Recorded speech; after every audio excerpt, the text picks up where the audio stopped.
Some songs just hit different. It might be because they're catchy, it might be because the lyrics seem to you especially poignant, or it might be for no reason in particular.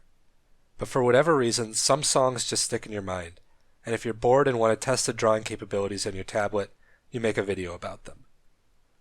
Mythological Beauty by the band Big Thief is for me one such song. There are a lot of reasons why I like it.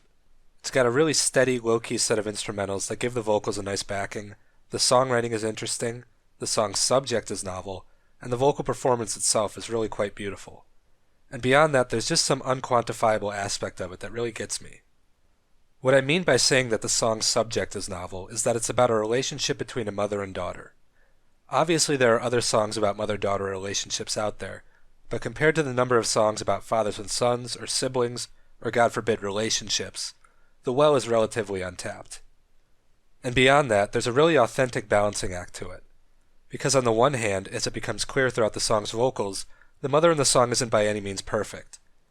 In fact, a good percentage of the song deals with the various mistakes and shortcomings she's made. But anchoring those mistakes and framing the overall relationship is the image of the mythological beauty that lends the song its title. The untarnished, unattainable ideal that most children have of their parents before they're old enough to know better. Mythological Beauty is in many ways an attempt for Adrian Lenker, Big Thief's lead singer who also wrote the song, to reconcile two opposing conceptions of her mother, the superhuman figure who she can depend on as a source of stability and security, and the human figure of a scared, fallible woman who had kids too early and was, in many ways, still a child herself. What emerges is an understanding of a thoroughly flawed human being who, despite these flaws, still retains a fundamental goodness.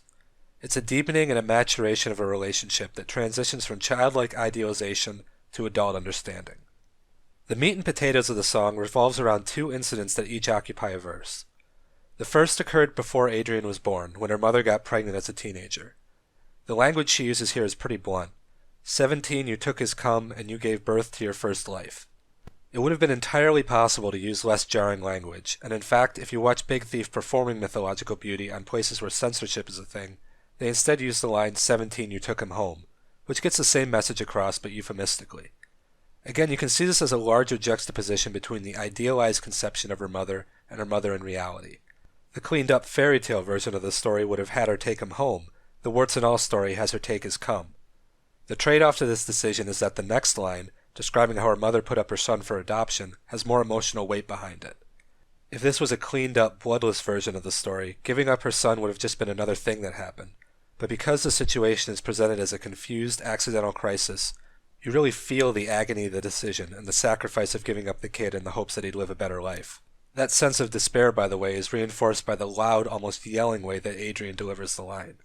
And she makes no attempt to claim whether or not that decision was correct or not. It simply is a decision. The second event covered in the song is one from Adrian's own life.